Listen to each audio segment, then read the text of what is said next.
everybody? XFL Jim here with my Week 2 XFL recap. Let's get into it. Let's get into it.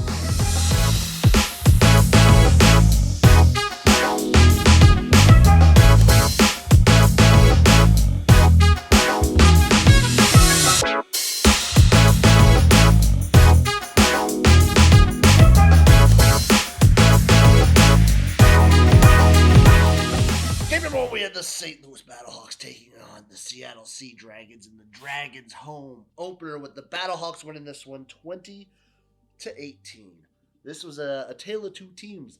The Sea Dragons, with their collapses and their inability to keep momentum and rhythm going on their side, and the St. Louis Battlehawks with their amazing comeback. So far, 2 for 2. Battlehawks have played in instant classic games. This team is fun to watch, and it is good football. In fact, I'm going to go ahead and say it. Second half down, A.J. McCarron is the best quarterback in the league, hands down. In those parameters, remember that. I don't understand how the Sea Dragons keep doing this. I don't really understand how the Battlehawks keep doing it, but but they keep doing it, and it's nuts. This Battlehawk team is nuts. They're 2-0 on the road. They haven't played a home game yet, and they're still 2-0. The Sea Dragons just love shooting themselves in the foot. Ben DiNucci looks great at points. They still haven't gotten like the full ability of Josh Gordon involved, and I think that's when you might see this team sort of turn a new leaf, sort of unlock that other potential. You'll see it in my power rankings later, but I do think the Sea Dragons are probably the best 0-2 team. And if the Battlehawks can roll into St. Louis undefeated, you're going to see a crazy environment. It's going to be absolutely insane in St. Louis. It's going to be nuts. Also, Thursday night football game. Thursday night game for the XFL. The first Thursday night game in the history of the league. I'm going to just say that without even doing any research because I believe it to be true. And it was fun. It was a good time. I enjoyed it. I was flying to Vegas at the time, so I had to catch the second half on recording. But I had a good time with it. It was a blast to watch. And you know what? Go for it, Spring Leagues. Go for doing more games during the week. Who's to say it's bad? I like it. I'm here for it. Anyway, that's that game. Game number 2. We had the DC Defenders taking on the Vegas Vipers for the Vegas home opener. I was at this game. The Defenders won it 18-6. So there's one environment we haven't seen yet, and that is St. Louis. They haven't played a home game yet, but we've seen every home environment for all the other teams. And I'm just going to go ahead and label the Vegas Vipers as the worst home environment. Cashman Field wasn't fantastic. The situation of where you were sitting was a little weird. The field itself turned to shit, but I loved that. That was hilarious. There was players slipping and sliding all over the place at the end there. And the Vipers just didn't look great this week. They looked pretty promising in week 1, and this one they just kind of turned it out and just... But the pregame environment was pretty fun. It was a good time. I shotgunned to Zoa, which is... pretty good energy. It was my first time having an Zoa energy drink, and it's good. It was fun. Defenders, I feel similarly to the Battlehawks, but it's not like sort of a comeback mechanic for the Defenders. It's more of just they shift gears. They get a little vibe shift going when they bring in De'Aaron King, and they can switch between him and Tom. It's kind of like just vibe shifts the whole team to a different mentality. And Vipers just couldn't play in this weather. They were slipping, sliding all over the place. They just couldn't get it done. They had a strong first quarter and then just nothing. Also, maybe got me sick. Oh, fuck. Game number 3, we had the San Antonio Brahmas take on the Orlando Guardians in the Orlando home opener, with the Brahmas winning 30-12. Again, the Guardians are the only team that I would say got fucking destroyed. Maybe the Vipers got destroyed, but I don't know. It was a little weird. Jack Cohn's a goddamn dude. I was completely wrong on this guy. He's looking fucking good. He can run it. He can throw it. The Brahmas had one of the better run games in week 1, and it wasn't happening in week 2. So what does Jack Cohn do? He puts the team on his back, slings the ball left and right with his big dick hanging around. And the Guardians...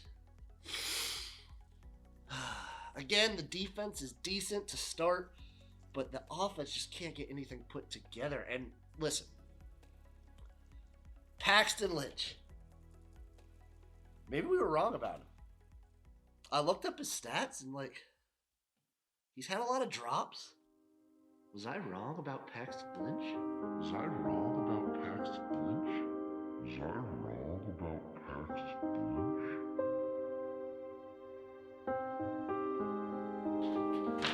What's up, XFL Jim? You just sulking like a little bitch? Ready to get your ass kicked? Why are you sulking so much, actually? It's just that, I don't know if Paxton Lynch is really that bad. Like, when you go look at it, he's had a lot of drops. He puts up some good numbers here and there. But he just doesn't win. I don't know if it's his fault. No, Jim. Paxton Lynch does suck. That's something that you and I can agree on. He's fucking terrible. You just need to look past whatever bullshit numbers you're seeing and find the truth in between the lines. Paxton Lynch is awful. Yeah, you're right, USFL Jim. Paxton Lynch just sucks. I'm glad I could help, buddy. I'm gonna fuck you up in April, though, so be ready for that. USFL out! See you in April, bitch. Anyway, they bring Francois in. He looks a little bit better here and there, and we get a nice little F-bomb when he's in the huddle, because some dumb fuck. All right, right. Belly left. Act 2. Still belly left. Shut the fuck up, y'all. Listen. Act 2 hot. On one-on-one. I just walk away from this game with, like, confidence in the Brahmas. I think they're a very well-rounded team. I like their defense. I love their run game usually, and Jack Cohn's proven to be a good quarterback. The Guardians are just... They have a lot of pieces, but they haven't been able to make them fit together, and they just look like a mess. Looking like a mess. It's not great. The crowd looked surprisingly good. I was happy with the crowd in Orlando. It looked decent. And I think the Guardians... I'm going to say I think that we have to wait till mid-season, week 5, and then the Guardians will have it put together. And they might make like a late season run to potentially wreck someone's playoff shots. But that's probably the best they're going to have to hope for.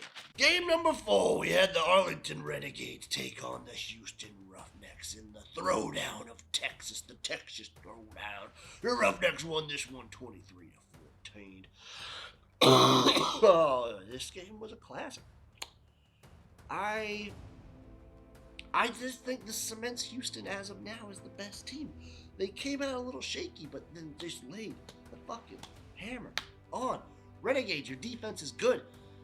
Drew Plitt might not be the guy. I don't know. Seems to not be able to get very much offensive rhythm with him. He looked decent at points, but I don't know. I wouldn't mind seeing some slow in there. Like, they're one of the only teams that hasn't seen dual quarterback play throughout the week. That's another thing we saw with the Roughnecks. You saw a little bit of mix and match throughout, and I don't know. Their defense is so fucking good. Brandon Silvers looked good too for the Roughnecks, and this is like a polar opposite game for the Renegades week 1. They just shut down in the second half. The adjustments just weren't there, and I don't understand it. The Renegades are weird. They're a weird team. They have a lot of pieces, but the fact that they can't get a run game going with that offensive line and the backs that they have is mind-boggling to me. Both teams had sort of a middling run game, but the defense and the quarterback play for the Roughnecks is kind of cementing them on the top of the list so far, but we'll get into that later. So my main week 2 takes. Second half comebacks are the theme. If you're a gambler like me, live bet the XFL because these teams are coming back in the second half.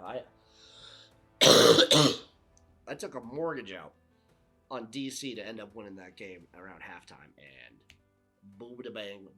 I think the only team you stay away from that is the Guardians. Every other team has shown the ability for a second half comeback when they're down. The Roughnecks, if you have a take, just be like, Roughnecks were looking bad in the first half, boom, hammer them in the second half. Battlehawks especially. Bad in the first half, bam, hammer them, and they're good. It's crazy. Some quarterbacks might be separating themselves. I don't know. Probably still going to see a bunch of split time in week 3 on like the Guardians. You'll have Francois. You'll have Lynch. You'll have Dormady.